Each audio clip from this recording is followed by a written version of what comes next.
Hi guys and welcome back to the channel Deepak Yadav Education. Welcome to the daily current affairs of 19th of February 2022.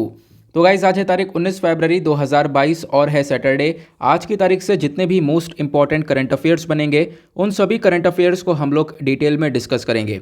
तो चलो शुभारंभ करते हैं। But उससे पहले guys अगर आप लोग को इस लेक्चर का पीडीएफ चाहिए तो क्या करना है, नीचे डिस्क्रिप्शन बॉक्स में आप सभी लोगों को टेलीग्राम का लिंक दिया गया है, वहाँ से जाकर आप लोग इस लेक्चर के पीडीएफ को डाउनलोड कर सकते हो। साथ ही साथ अगर आप लोग मुझसे कनेक्ट होना चाहते हो तो नीचे डिस्क्रिप्शन बॉक्स में मेरे इंस्टाग्राम आईडी का लिंक भी दिया गया है, वहाँ पर जाकर फॉलो कर आप मुझसे कनेक्ट हो सकते हो और अपनी क्वेरीज मुझसे पूछ सकते हो।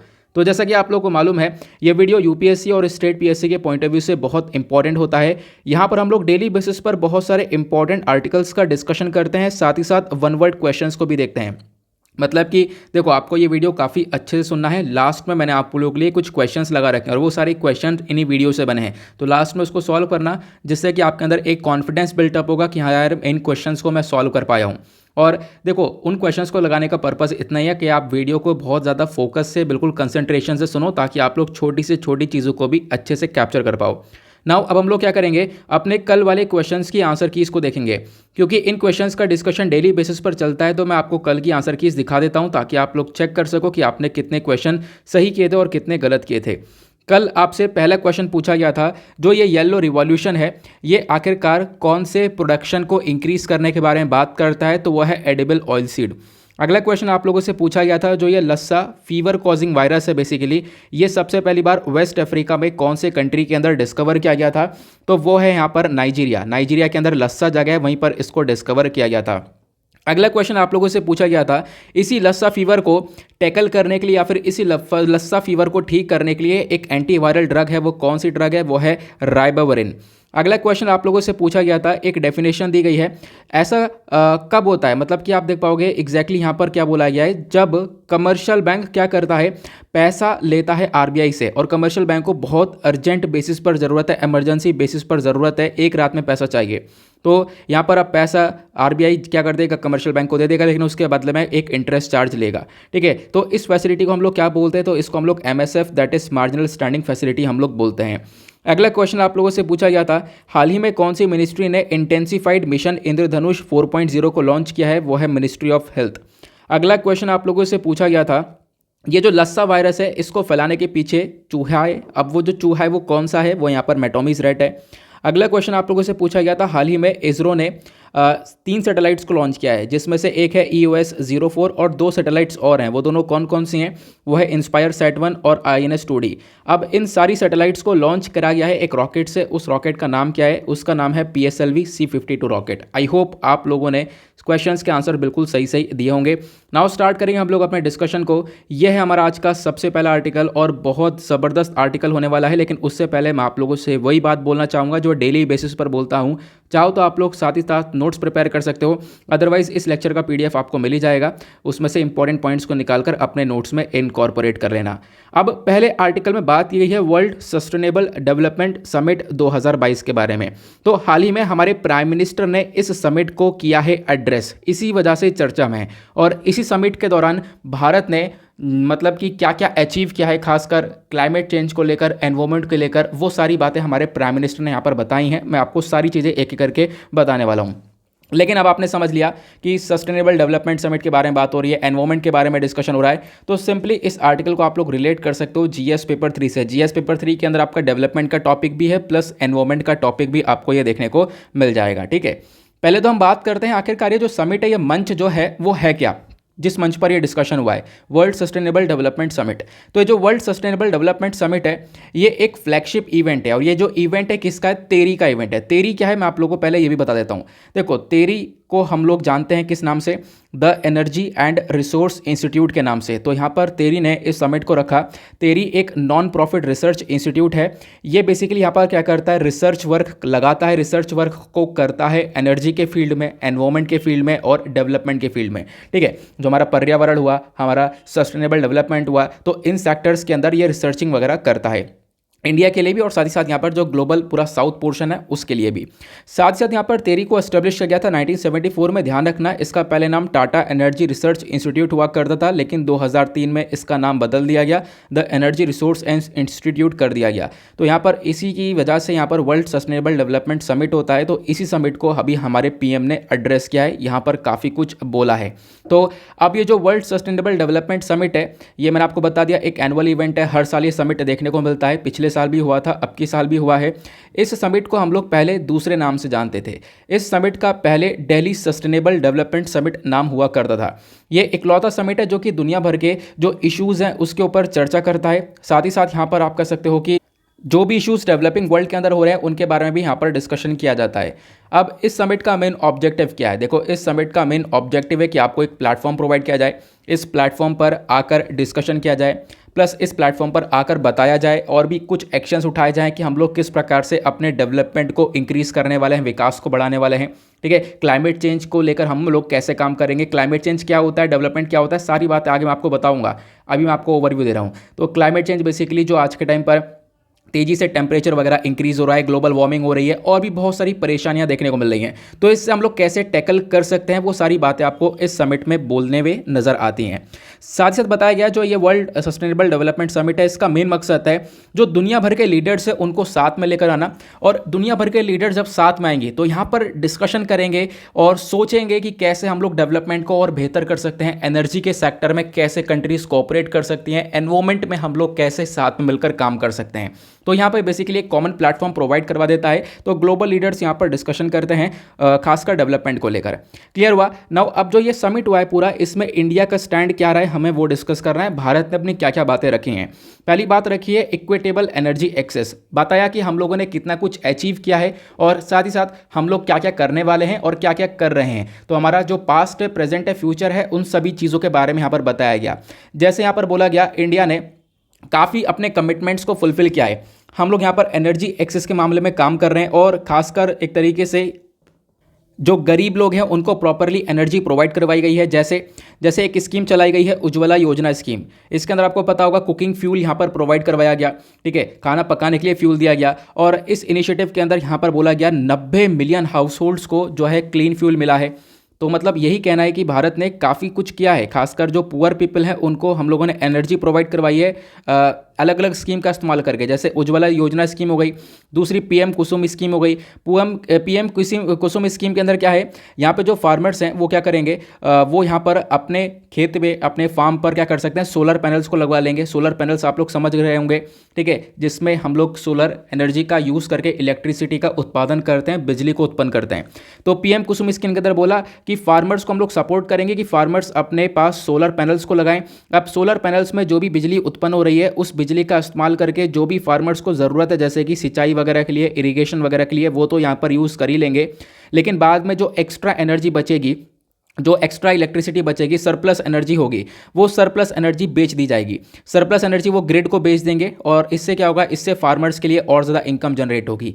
तो बेसिकली बोला तो भारत यहाँ पर इन चीज़ों के ऊपर काम कर रहा है, ये हमारे प्राइम मिनिस्टर ने बोला है। तो यहाँ पर बताया गया कि हमारा कंट्री क्या क्या कर रहा है, खासकर एनवायरमेंट को लेकर और डेवलपमेंट को लेकर। दूसरी चीज़ के ऊपर क्या बोला कि रिड्यूसिंग एमिशंस, भारत आज के टाइम पर फोकस कर रहा है कि हम लोग पोल्यूशन, ये जो एमिशन है, इसको लगातार कम से कम करते रहें। और इसके लिए हमने एक और स्कीम चलाई है, वो है उजाला स्कीम। उजाला स्कीम के अंदर क्या बोला गया, एलईडी बल्ब्स बांटे गए। जो एलईडी बल्ब्स हैं ये बहुत ज़्यादा सस्ते दाम पे दिए गए, क्योंकि यहाँ पर एलईडी बल्ब से क्या होगा, जो एक तरीके से एमिशन है, जो पोल्यूशन है, वो थोड़ा सा कम हो जाएगा। ठीक है, कार्बन डाइऑक्साइड एमिशन लगातार कम होगा। जो पहले बल्ब हुआ करते थे बहुत बड़े बड़े साइज़ के और बहुत तेज़ रोशनी माना करते थे, तो उसमें से कार्बन एमिशन बहुत ज़्यादा हुआ करता था। तो इसी की वजह से उजाला स्कीम को लाया गया, एलईडी बल्ब्स को डिस्ट्रीब्यूट किया गया। ठीक है, लगभग यहाँ पर काफ़ी लंबे समय से हम लोग इस स्कीम को इंप्लीमेंट कर रहे हैं।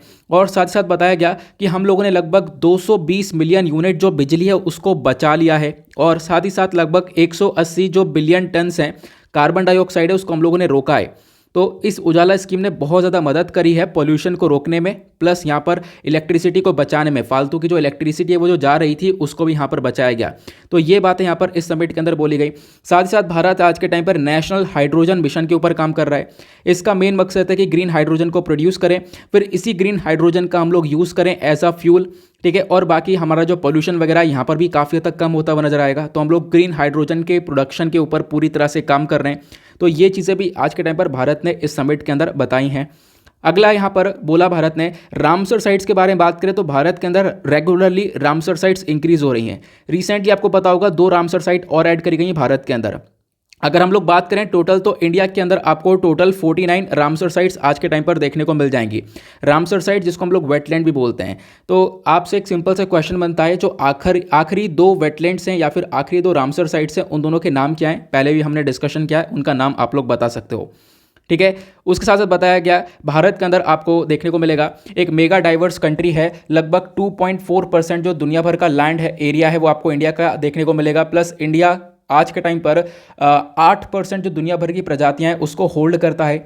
मतलब अपने पास यहाँ पर इंडिया के पास लगभग 8% की वर्ल्ड स्पीशीज़ पाई जाती हैं। तो इंडिया का इंपॉर्टेंस अपने आप में बहुत ज़्यादा है जब हम लोग एनवायरमेंट के सेक्टर में बात करते हैं तो। और भारत इसको लेकर रेगुलरली एफर्ट्स भी लगा रहा है। और हम लोगों ने काफ़ी सारी अभी वेटलैंड्स को रामसर साइट डिक्लेयर कर दिया। टोटल अभी 49 हो चुकी हैं।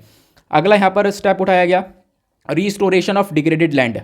मतलब जो भी यहाँ पर ह्यूमन एक्टिविटीज़ की वजह से लैंड को बेकार किया गया है, लैंड को डिस्टर्ब किया गया है, लैंड के अंदर काफ़ी सारे बदलाव करे गए हैं, उसको हम लोग रिस्टोर भी कर रहे हैं और काफ़ी कुछ रिस्टोर कर भी चुके हैं। अगर हम लोग बात करें, इंडिया ने ये बताया कि अगर हम लोग जब बात करते हैं जो भी लैंड खराब हुआ है उसको रीस्टोर करने के मामले में भारत का एक मेजर फोकस रहा है। और हम लोग 2015 से लगातार इसके ऊपर काम कर रहे हैं। 2015 से लगभग 11.5 मिलियन जो हेक्टेयर्स ज़मीन है उसको हम लोगों ने रिस्टोर कर लिया है, जो कि बर्बाद हो चुका था लैंड। ठीक है, जिसके अंदर काफ़ी डिस्टर्बेंस क्रिएट हो चुका था, तो उसको अभी क्या किया गया? रिस्टोर किया गया।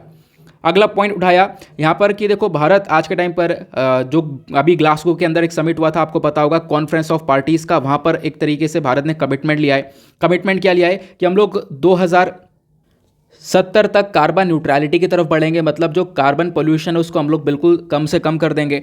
ये हम लोगों ने डिस्कशन किया है। तो अलग अलग यहाँ पर मीटिंग्स में एक हमारा टारगेट हमने 2030 तक का रख रखा है। उसमें क्या बोला गया है, 2030 तक हम लोग अपने जो कार्बन है उसको कम से कम करेंगे। लगभग बहुत सारा कार्बन हम लोग कम करने वाले। तो हमारा मेजर फोकस ये रहने वाला है 2030 तक कार्बन को हम लोग कम करें और 2070 तक कार्बन को पूरी तरह से खत्म कर दें। इंडिया कार्बन न्यूट्रल बन जाए, पोल्यूशन बिल्कुल भी हो ही ना।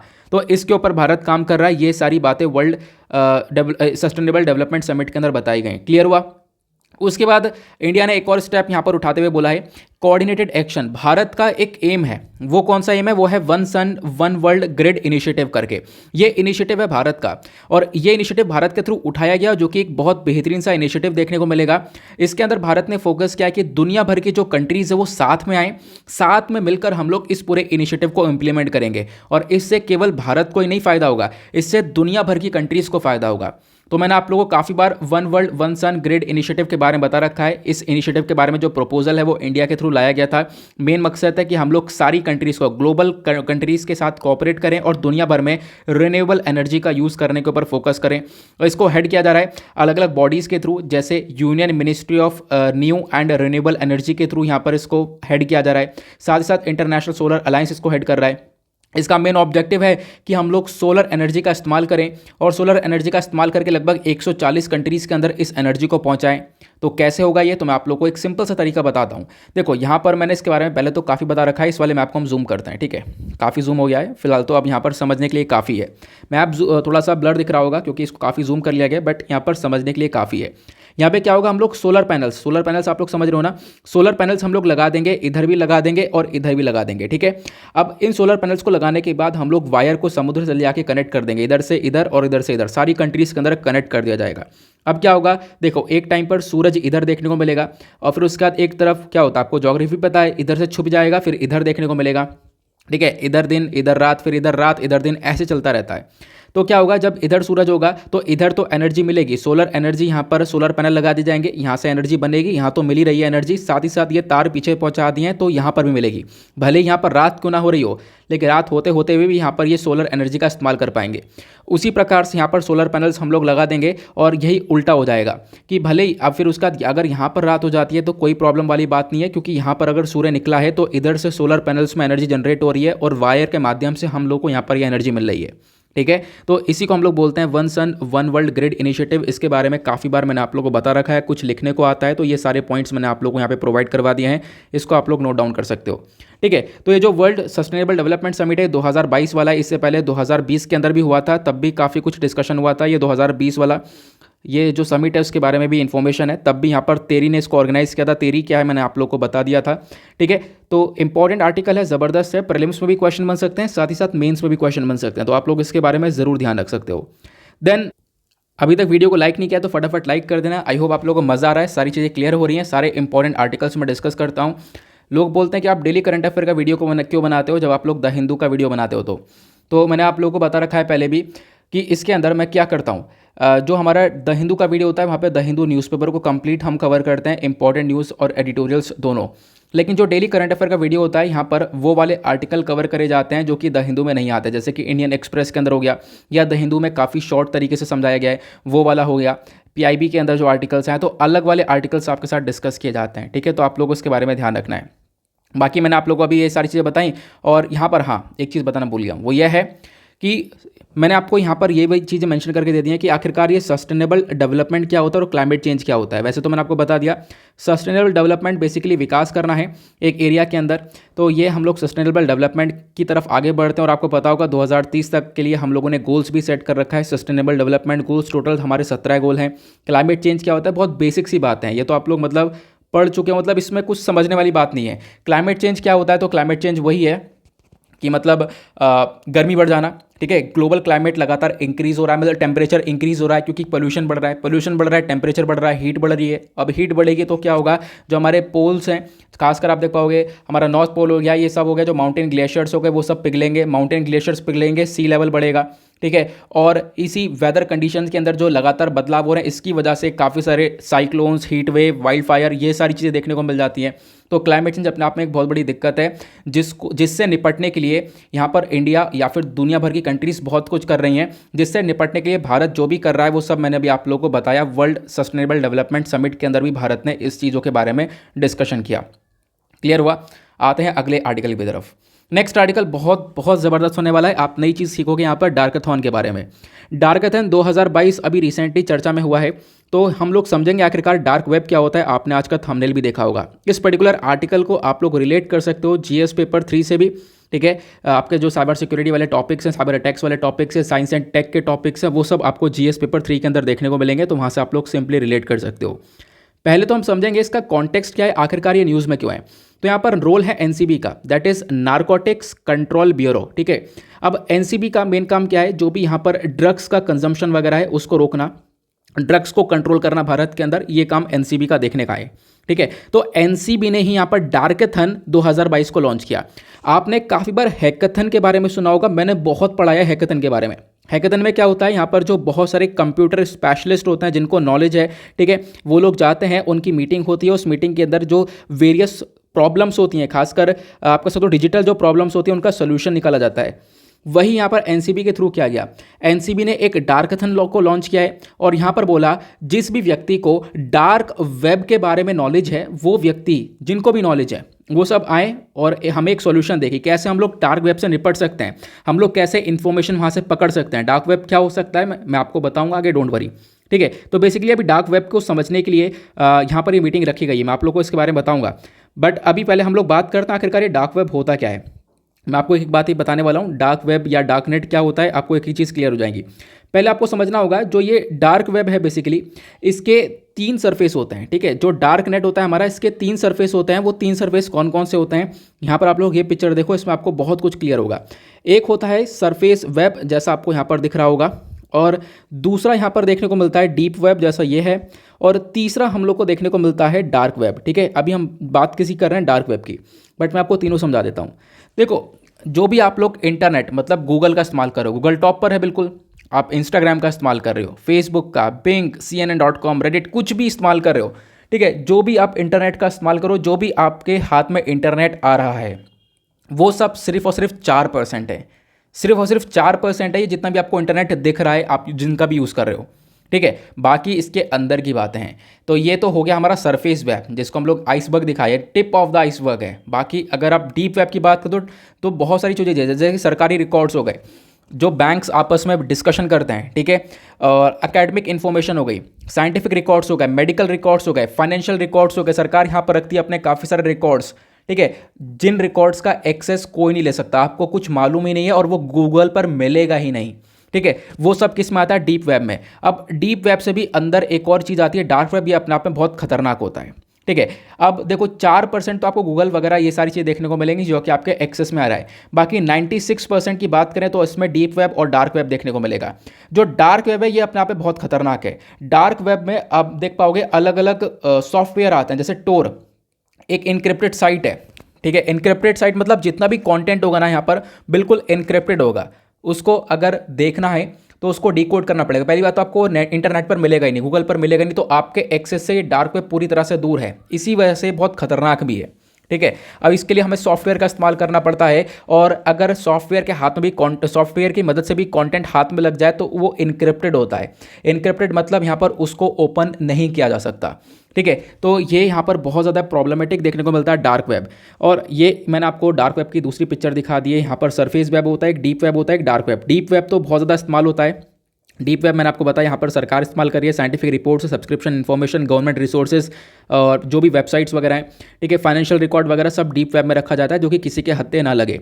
बट डार्क वेब यहाँ पर कुछ ज़्यादा तरीके से अंदर हो जाता है और इनक्रिप्टेड फॉर्म देखने को मिलती है, और जो कि अपने आप में एक बहुत बड़ी प्रॉब्लम भी क्रिएट करता है। क्यों? क्योंकि अब ये किसी के हाथ में आ नहीं सकता, यहाँ पर इसी की वजह से इसका इलीगल तरीके से, अवैध तरीके से इस्तेमाल होता है। मैं आपको समझाऊंगा, ठीक है। अब अगर आप लोग को लिखना है कि मैंने आपको जो भी बताया डार्क नेट के बारे में, वो सब आप यहाँ पर देख सकते हो, ठीक है। डार्क नेट यहाँ पर पहले ही मैंने 3 लेयर बताई। एक फर्स्ट लेयर होती है, ठीक है। फर्स्ट लेयर के अंदर कुछ ऐसी साइट्स हैं जो कि यहाँ पर यूज़र्स बहुत आराम से यूज़ कर लेते हैं।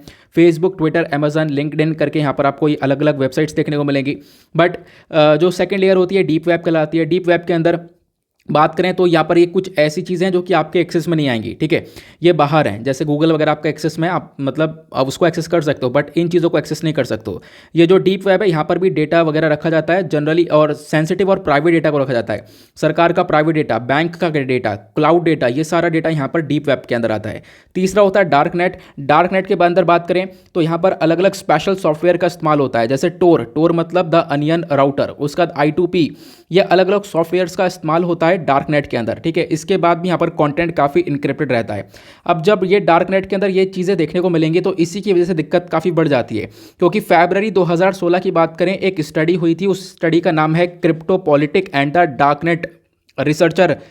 तो यहाँ पर इस पूरी स्टडी के अंदर बताया गया कि जो ज़्यादातर ड्रग्स की ट्रैफिकिंग हो रही है, ठीक है, जो भी ड्रग्स की तस्करी हो रही है, ड्रग्स का ऑर्डर हो रहा है, ड्रग्स को लेकर बातचीत हो रही है, जो भी भारत के अंदर इतना सारा ड्रग्स आ रहा है, वो डार्क नेट की वजह से आ रहा है। तो इस डार्क नेट पर इलीगल तरीके से यहाँ पर ड्रग्स का मतलब अवैध तरीके से यहाँ पर ट्रेड देखने को मिलेगा, व्यापार देखने को मिलेगा।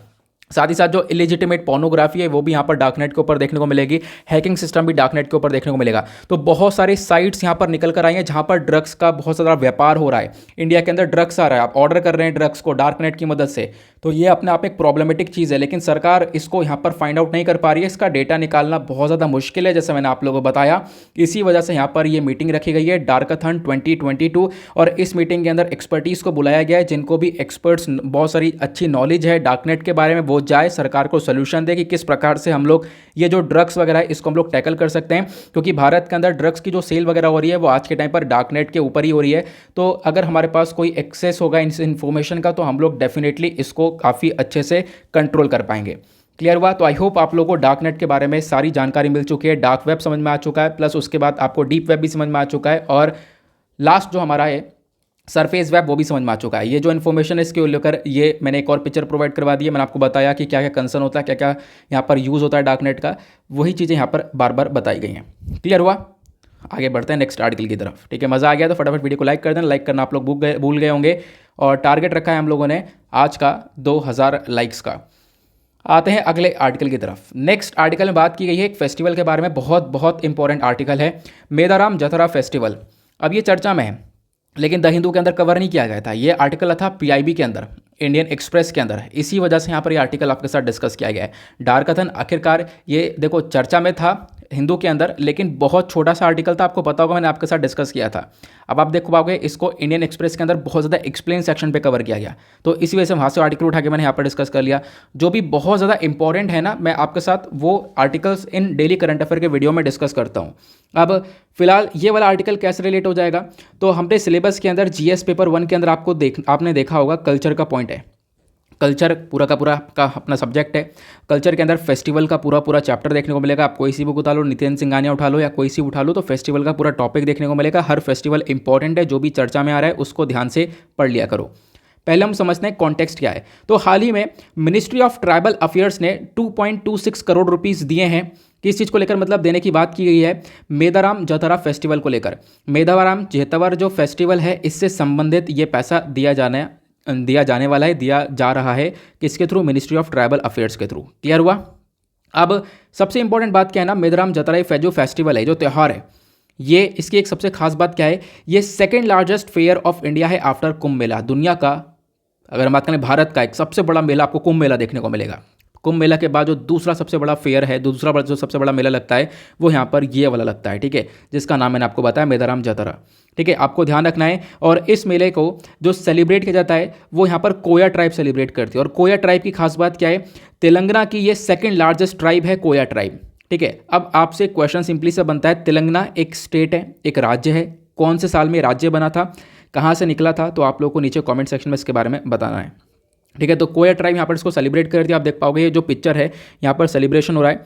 और गुड़ का भी बहुत बड़ा रोल होता है। गुड़ मतलब जैगरी, मैं आपको बताऊंगा वो क्या रोल होता है, तो इंपॉर्टेंट आर्टिकल है। बात करते हैं पहले हम लोग इस फेस्टिवल को लेकर, इसके की पॉइंट्स क्या है। जो मेदाराम जतरा है, इसको हम लोग एक और नाम से जानते हैं, इसका नाम है समक्का सरलमा। ठीक है, समक्का सरलमा जतरा करके नाम आपको देखने को मिलेगा। अब ये समक्का सरलमा किस चीज़ से रिलेट किया गया है, मदर और डॉटर से यहाँ पर रिलेट किया गया है, आपको ध्यान रखना है। ठीक है, और इस फेस्टिवल को सेलिब्रेट किया जाता है स्टेट ऑफ तेलंगाना के अंदर, मैंने आपको बता दिया। और खासकर तेलंगाना में भी यहाँ पर एक डिस्ट्रिक्ट है वरंगल डिस्ट्रिक्ट, वहाँ पे इसको सेलिब्रेट किया जाता है। ये आपको साल में 2 साल में एक बार देखने को मिलेगा, 2 साल में एक बार सेलिब्रेट होता है, खासकर जो फरवरी के माघ वाला जो महीना होता है वहाँ पर। साथ साथ बताया गया इसके अंदर जो लोग हैं, जो पीपल हैं, वो बंगरम को ऑफर करते हैं, मतलब जैगरी जो गुड़ है, जैसा आप पिक्चर देख पा रहे होंगे, जो गुड़ है इसको ऑफर किया जाता है। ठीक है, और गुड़ कितने क्वांटिटी का होता है, मतलब कितना गुड़ होता है, जितना गुड़ का मतलब जितना वेट जिस गॉडेस का होता है, जो गॉडेस होती है जिनकी पूजा करते हैं, जितना वेट उनका होता है उतना वेट का यहाँ पर ये गुड़ बेसिकली आप कह सकते हो कि ऑफर करते हैं वहाँ के लोग। ठीक है, फिर उसके बाद एक होली बात लिया जाता है, एक तरीके से स्नान किया जाता है जम्पना वागू के अंदर। ये एक ट्रिब्यूटरी एक नदी है, एक सहायक नदी है गोदावरी की, तो आपको ध्यान रखना है, ट्रिब्यूटरी के ऊपर क्वेश्चन बन जाता है, यूपीएससी पूछ लेता है। साथ साथ ये ध्यान रखना, इस फेस्टिवल को एक स्टेट फेस्टिवल डिक्लेयर कर दिया गया था 1996 में, ये भी एक इंपॉर्टेंट बात है। ओके, देन उसके बाद बात करते हैं, अभी हमने डिस्कस किया कि जो कोया ट्राइब है, वो कोया ट्राइब पॉपुलरली यहाँ पर इस फेस्टिवल को सेलिब्रेट करते हैं। तो कोया ट्राइब को लेकर काफ़ी सारी इंपॉर्टेंट बातें और ट्राइब्स के रिगार्डिंग भी क्वेश्चन हर साल आते हैं। ठीक है, जो कोया ट्राइब है, ये एक लार्जेस्ट आदिवासी ट्राइब है तेलंगाना की, आपको ध्यान रखना है, तेलंगाना के शेड्यूल ट्राइब के अंदर यहाँ पर ये ट्राइब लिस्टेड है। साथ साथ बताया गया जो ये कम्युनिटी है कोया ट्राइब की, ये आपको तेलुगु स्पीकिंग स्टेट्स के अंदर देखने को मिलेगी, उसके साथ साथ आंध्र प्रदेश के अंदर भी आपको ये देखने को मिल जाएगी। साथ ही साथ जो ये कोया है, इनको हम लोग एक नाम से और जानते हैं, दोरल सत्तम करके यहाँ पर लॉर्ड्स ग्रुप यहाँ पर बोला जाता है, और एक नाम है पुत्ता दोरा करके, ये ओरिजिनल लॉर्ड्स यहाँ पर बोला जाता है। तो इस प्रकार से कोयास पॉपुलरली जाने जाते हैं। तो यहाँ पर आप लोग इसके बारे में भी ध्यान रख सकते हो कि कोयास को और नाम से भी जाना जाता है। बट कोया ट्राइब के बारे में मैंने आप लोगों को यहाँ पर सारी इन्फॉर्मेशन दे दी है। और फेस्टिवल को लेकर आप देख पाओगे ये आर्टिकल्स काफ़ी सारे पब्लिश भी हुए थे, ये आर्टिकल्स आप लोगों ने देख लिए हैं।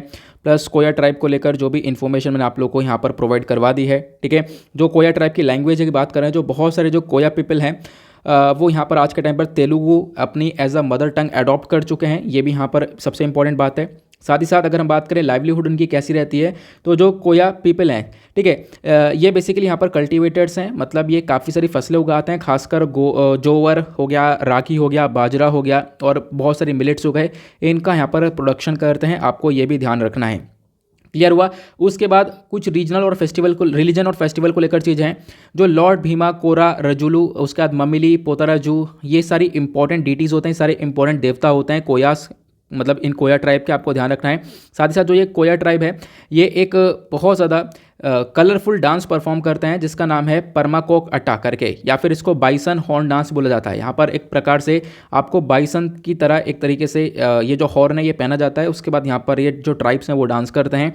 और डांस कब होता है? फेस्टिवल के दौरान होता है, या फिर कोई मैरिज सेरेमनी, शादी वगैरह की सेरेमनीज़ हैं तब ये डांस होता है। यहाँ पर आप देख पाओगे ये भी पिक्चर आपको देखने को मिलेगा। यहाँ पर बाइसन जैसा एक तरीके से हॉर्न है, ठीक है, उन हॉर्न का इस्तेमाल किया गया है। इसको पहनकर यहाँ पर ये डांस का सेलिब्रेशन भी कोया ट्राइब्स करती हैं। तो इस आर्टिकल में हम लोगों ने फेस्टिवल के बारे में जान लिया, कोया ट्राइब्स के बारे में भी सारी बातें जान ली हैं। नेक्स्ट आर्टिकल पर आते हैं। नेक्स्ट आर्टिकल बहुत ज़्यादा ज़बरदस्त है, इंपॉर्टेंट है। बात की गई है न्यू इंडिया लिटरेसी प्रोग्राम के बारे में। बात करेंगे हम लोग यहाँ पर एजुकेशन के बारे में, तो सिंपली इस आर्टिकल को आप लोग रिलेट कर सकते हो जीएस पेपर 2 एजुकेशन के पर्सपेक्टिव से। ओके, पहले हम समझेंगे इसका कॉन्टेक्स्ट क्या है, न्यूज़ में क्यों है। क्योंकि हाल ही में एक नई स्कीम है न्यू इंडिया लिटरेसी प्रोग्राम। इसको लॉन्च कर दिया गया है 2022 से लेकर 2027 तक, मतलब आने वाले 5 साल के लिए न्यू इंडिया लिटरेसी प्रोग्राम को हम लोग यहाँ पर चलाएंगे। और यहाँ पर क्या होगा, एजुकेशन प्रोवाइड करवाई जाएगी।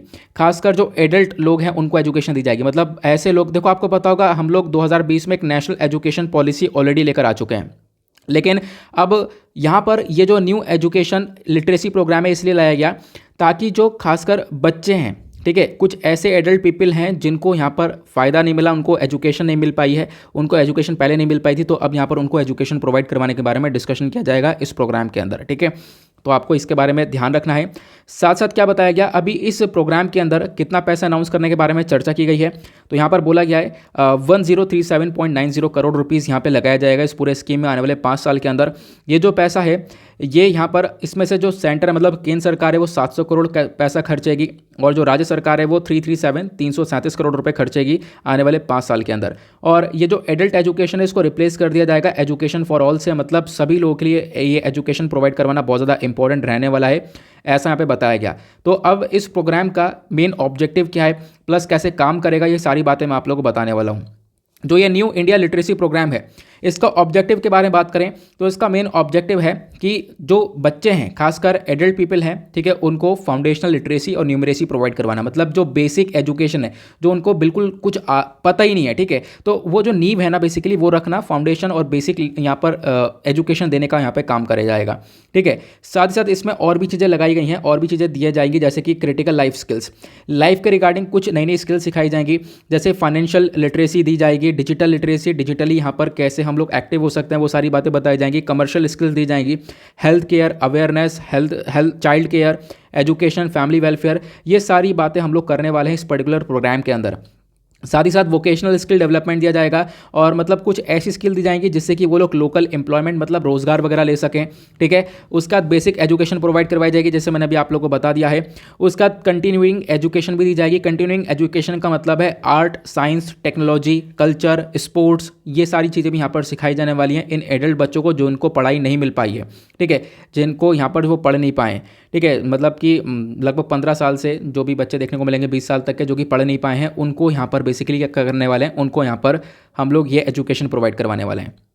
इस स्कीम को इंप्लीमेंट किया जाएगा वॉलंटियरिज्म से, बेसिकली यहाँ पर आप कह सकते हो ट्रेनिंग, ओरिएंटेशन, वर्कशॉप भी रहेगा वॉलंटियर्स का, उनको सिखाया जाएगा, फिर उसके माध्यम से वो लोग यहाँ पर कॉन्टैक्ट करेंगे, फेस टू फेस मोड रहेगा, बहुत सारा मटेरियल्स, रिसोर्सेज भी यहाँ पर प्रोवाइड करवाए जाएंगे डिजिटली, और इन बच्चों को एजुकेशन दी जाएगी। और इस स्कीम को कौन कवर करेगा, तो यहाँ पर आप कह सकते हो कि मतलब बात यह है कि इस स्कीम के अंदर कौन कौन आएगा, कौन कौन बेनिफिशियरीज है, किन किन को फ़ायदा मिलने वाला है। तो जो नॉन इलिटरेट है, मैंने आपको बताया नॉन लिटरेट मतलब जिनके पास एजुकेशन नहीं है, जो कि अभी यहाँ पर पढ़े लिखे नहीं हैं, और खासकर जो 15 साल के हैं और 15 साल से ऊपर वाले हैं, सभी राज्यों के अंदर, सभी यूनियन टेरिटरीज़ के अंदर उनको यहाँ पर ये एजुकेशन देने वाले हैं। जो टारगेट हमारा टारगेट है कि लगभग 5 करोड़ ऐसे लोगों को उठाया जाए, 5 करोड़ लोगों को यहाँ पर एजुकेशन देने वाले हैं। और जैसे मैंने आपको बताया आने वाले 5 साल के लिए इस स्कीम को इंप्लीमेंट किया गया है, तो आने वाले 5 साल में मतलब कि हर एक साल के अंदर 1 करोड़ बच्चों को यह एजुकेशन देने के बारे में चर्चा की गई है। इसमें ऑनलाइन टीचिंग का इस्तेमाल होगा, लर्निंग और असेसमेंट सिस्टम का भी इस्तेमाल होने वाला है। प्लस ये सारी बातें अकेले नहीं होंगी, इसमें कोलैबोरेशन किया जाएगा एनसीईआरटी के साथ और नेशनल इन्फॉर्मेटिक्स सेंटर के साथ, एनआईओएस के साथ। ये हम लोग कोलैबोरेशन करने के बाद 5 करोड़ बच्चों को एजुकेशन देने वाले हैं जिनकी उम्र 15 है और 15 से ऊपर है। क्लियर हुआ। अब दूसरा क्वेश्चन दिमाग में आता है, इस स्कीम की आखिरकार ज़रूरत क्यों है? ज़रूरत इसलिए क्योंकि इलिटरेसी बहुत ज़्यादा है कंट्री के अंदर। अगर हम लोग सेंसस 2011 के अकॉर्डिंग बात करें, जो नॉन लिटरेट्स का मतलब नॉन लिटरेट्स का जो एब्सोल्यूट नंबर है कंट्री के अंदर, जो कि 15 साल के या 15 साल से ऊपर के हैं, वो लगभग 25.76 करोड़ पीपल देखने को मिलेंगे, जिसमें से मेल हैं 9.08 करोड़ और फीमेल 16.68 करोड़। ये 2011 का सेंसस है। अभी 2021 का सेंसस यहाँ पर पूरी तरह से आया नहीं, आपको पता है।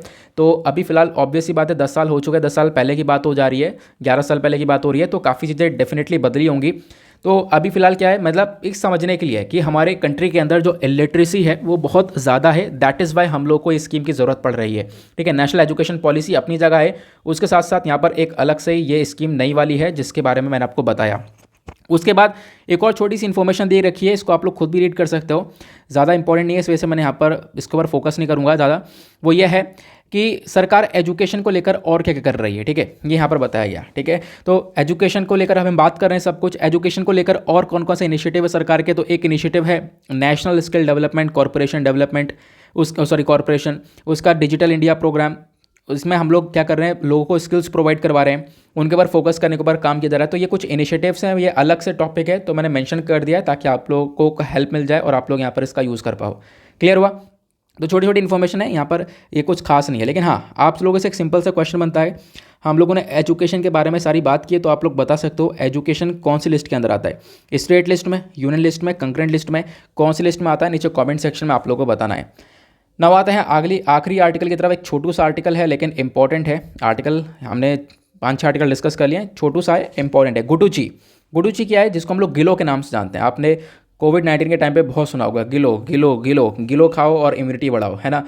तो मतलब गिलो के बारे में बहुत सुना होगा। अब क्या है, गिलो को लेकर एक कंट्रोवर्सी भी हो गई थी रिसेंटली, तो उसी कंट्रोवर्सी का एक सॉल्यूशन निकल कर आया। तो मतलब ज़बरदस्त आर्टिकल होने वाला है, ध्यान से इसको सुनते हुए चलना। पिछले साल पूरे साल चर्चा में रहा है और आज से 4 महीने पहले भी चर्चा में था, जनवरी के मंथ में भी चर्चा में था, तो मैं आप लोगों को आज इसके बारे में बताने वाला हूँ। कॉन्टेक्स्ट क्या है, हाल ही में जो मिनिस्ट्री ऑफ आयुष है, इन्होंने जोर दिया कि जो गिलो है या फिर जिसको हम लोग गुडुची के नाम से भी जानते हैं, इसका साइंटिफिक नेम क्या है, इसका साइंटिफिक नेम है टिनोस्पोरा कार्डिफोलिया। ठीक है, ये आपको ध्यान रखना है, ये सेफ है, ये बोला मिनिस्ट्री ऑफ आयुष ने। क्यों? क्योंकि रिसेंटली ऐसी रिपोर्ट्स पब्लिश हो रही थी जहां पर बताया गया जो ये गिलो है, इसको लेने से क्या हो रहा है, यहाँ पर एक जहर हो रहा है और लीवर डैमेज हो जाता है, इस प्रकार की चीज़ें बोली थी। तो मिनिस्ट्री ऑफ आयुष ने यहाँ पर अब इन चीज़ों को फोकस किया है और सही से बताया जो भी डेटा अवेलेबल है उसके बारे में, और उससे गिलो के ऊपर रिसर्च करने के बाद बताया कोई भी यहाँ पर ये जहर प्रोड्यूस नहीं कर रहा है और बिल्कुल सेफ है, इसको हम लोग ले सकते हैं। बट ये डिपेंड करता है कि आप लोग कितना यूज़ कर रहे हो। डोजेज बहुत इंपॉर्टेंट फैक्टर है, आपको लिमिट में, देखो ये तो बात बिल्कुल सही है, ये तो सिंपल सी बात है। आप लोग कोई भी चीज़ ले रहे हो, उसको अगर हम लोग एक हद से ज़्यादा, एक लिमिट से ज़्यादा कंज्यूम कर लेते हैं तो वो डेफिनेटली नुकसान देगा। चाहे वो एक्सरसाइज ही ज़्यादा कर लें, ठीक है, या कुछ भी हम लोग कर लें, ठीक है, चाहे पानी ही ज़्यादा पी लें तो वो नुकसान ही देगा एक पर्टिकुलर लिमिट के बाद। तो एक लिमिट में जो चीज़ें रहती हैं वो ज़्यादा सही रहती हैं, यहाँ पर ये बताया गया। तो ये बेसिकली आपके ऊपर डिपेंड करता है कि आप लोग कितना कंज्यूम करो। बट यहाँ पर अगर हम कह सकें कि ऐसा कोई लीवर डैमेज का कोई केस निकल कर नहीं आया, क्योंकि इसके ऊपर पहले बहुत कंट्रोवर्सी हो चुकी थी कि गिलो के वजह से लीवर डैमेज हो रहा है, बट ऐसा नहीं है, ये आप लोगों को ध्यान रखना है। ठीक है, ऐसा मिनिस्ट्री ऑफ आयुष ने बताया। तो अब आपसे प्रीलिम्स में डेफिनेटली क्वेश्चन यहाँ पर बन सकता है, क्योंकि प्रीलिम्स के लिए बहुत फैक्चुअल इन्फॉर्मेशन है। तो गुडुची होता क्या है, मैं आप लोगों को बता देता हूँ। गुडुची एक क्लाइंबिंग श्रब है, ठीक है, जो कि पेड़ पर उगता है, और यहाँ पर आप कह सकते हो कि कौन सी फैमिली से बिलोंग करता है, तो उस फैमिली का नाम, साइंटिफिक नेम है मिनेस पेरिमेके करके नाम देखने को मिलेगा। ये जो प्लांट है ये इंडिया के अंदर देखने को मिलेगा, लेकिन साथ ही साथ चाइना के अंदर भी देखा जाता है, ठीक है, और भी यहाँ पर ऑस्ट्रेलिया और अफ्रीका के ट्रॉपिकल एरियाज़ के अंदर पाया जाता है, ये भी ध्यान रखना है। साथ ही साथ बताया गया जो भी लोग यहाँ पर इसको यूज़ कर रहे हैं, ठीक है, बहुत लंबे समय से यूज़ कर रहे हैं, और वो क्यों यूज़ कर रहे हैं, मतलब अलग अलग इश्यूज़ को ठीक करने के लिए। बोला जाता है इस गिलो की बेल से काफ़ी सारी बीमारियाँ ठीक हो जाती हैं, जैसे कि बुखार हुआ, इन्फेक्शंस हुआ, डायरिया हुआ, डायबिटीज़ हुआ, तो ये सारी चीज़ें काफ़ी हद तक ठीक कर देता है गिलो, ऐसा बोला जाता है। ठीक है, तो मेडिकल एप्लीकेशंस बहुत अच्छी हैं, ऐसा भी बताया गया। गुडुची की वजह से काफ़ी सारी बीमारियां ठीक हो जाती हैं। इसके पास पोटेंशियल है कि इम्यून सिस्टम को हमारे बूस्ट कर दे, इम्यून बूस्टर की तरह जाना जाता है, हमारे इम्यून को अच्छे से मतलब एक तरीके से उसको बढ़ा देता है। क्योंकि देखो किसी भी पर्टिकुलर व्यक्ति की जो इम्यूनिटी, अगर उसकी इम्यूनिटी अच्छी है तो वो किसी भी बीमारी से लड़ पाएगा। अगर इम्यूनिटी यहाँ पर थोड़ा सा वीक है तो वो यहाँ पर उस बीमारी से लड़ने में सक्षम नहीं रह पाएगा। तो इम्यूनिटी बूस्टर की तरह भी काम करता है ये गिलो, आपको ध्यान रखना है। साथ साथ बताया गया गिलो को हम लोग यूज़ करते हैं as a antioxidant, cardiovascular protective, मतलब जो हार्ट हेल्थ है आपका, जो हार्ट हेल्थ मतलब दिल से रिलेटेड जो भी बीमारियां हैं उसको ठीक कर देता है, या फिर ब्रेन से रिलेटेड यहाँ पर काफ़ी हद तक प्रोटेक्शन आप लोगों को प्रोवाइड करवाता है।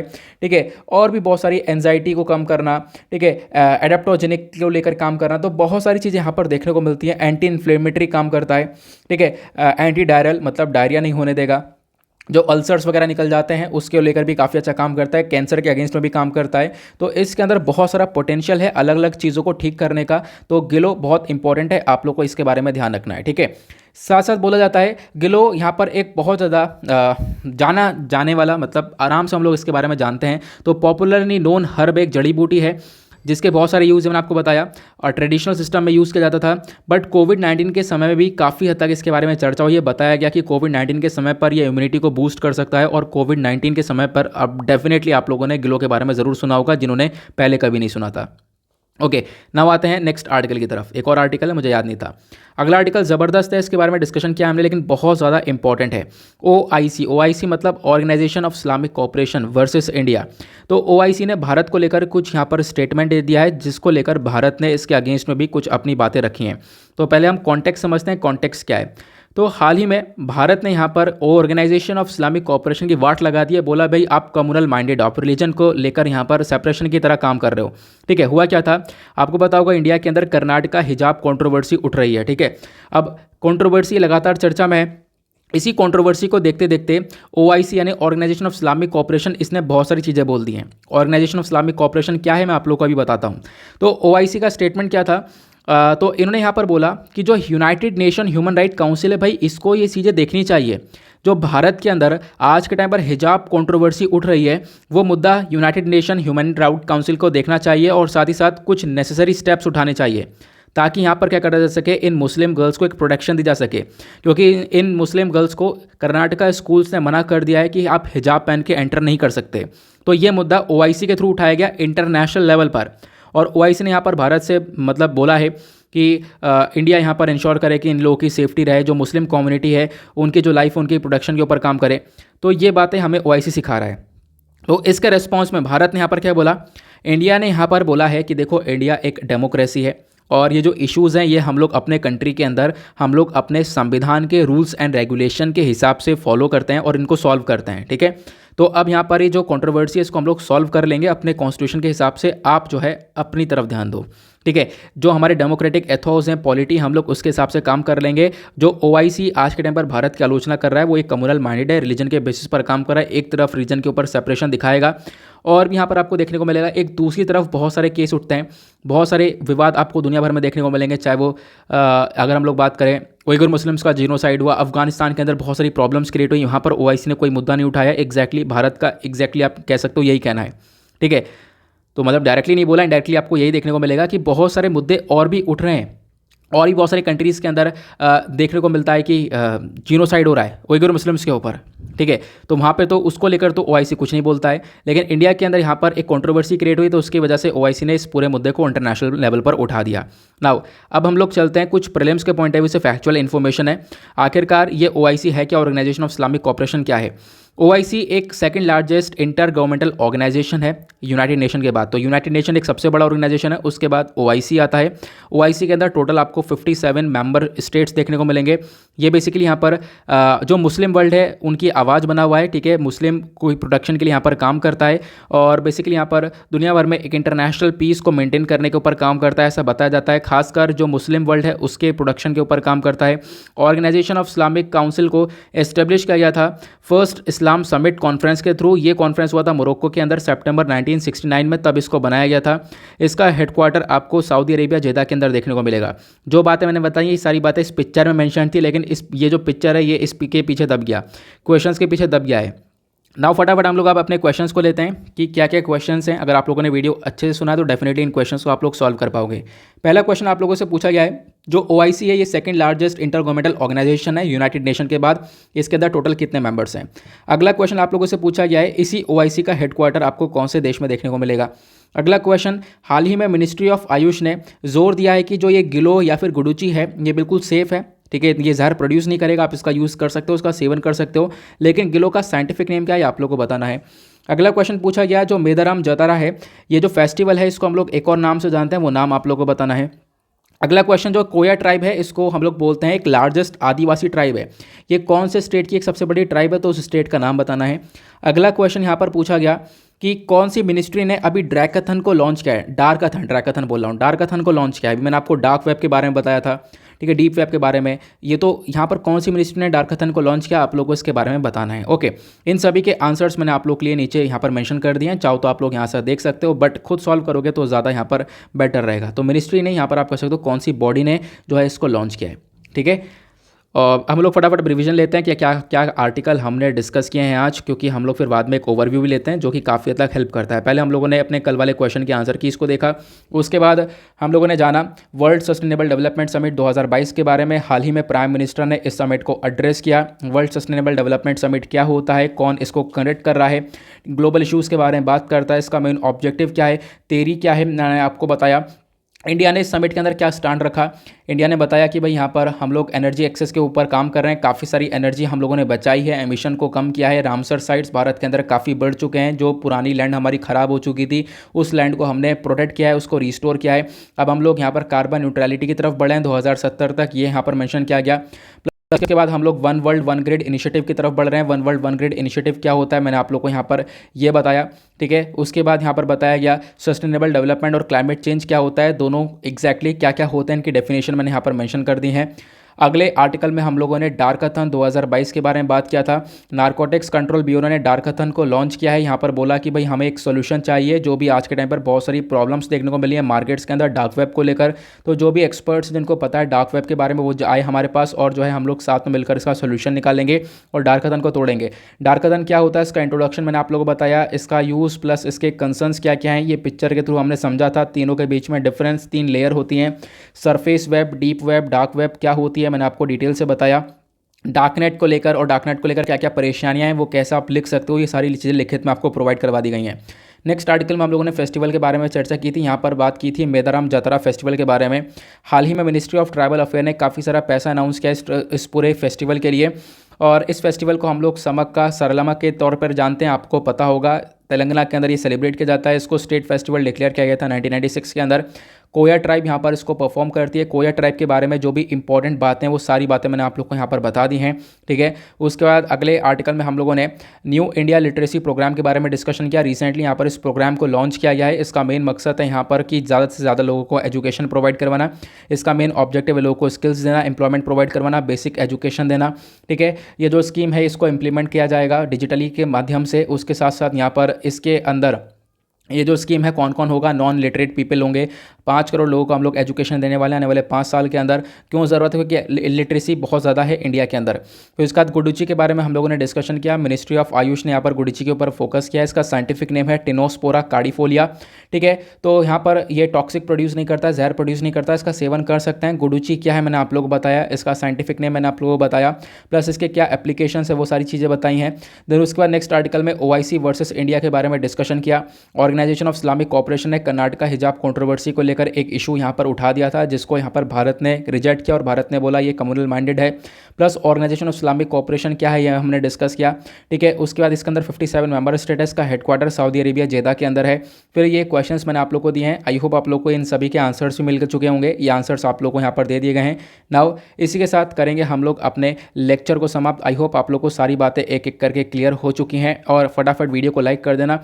लाइक करके आप लोग अपना सपोर्ट दिखा सकते हो और अपने दोस्तों के साथ भी शेयर कर सकते हो। नाउ मिलते हैं आप लोगों से नेक्स्ट वीडियो में। आज के लिए bye bye, have a nice day, thank you and जय हिंद।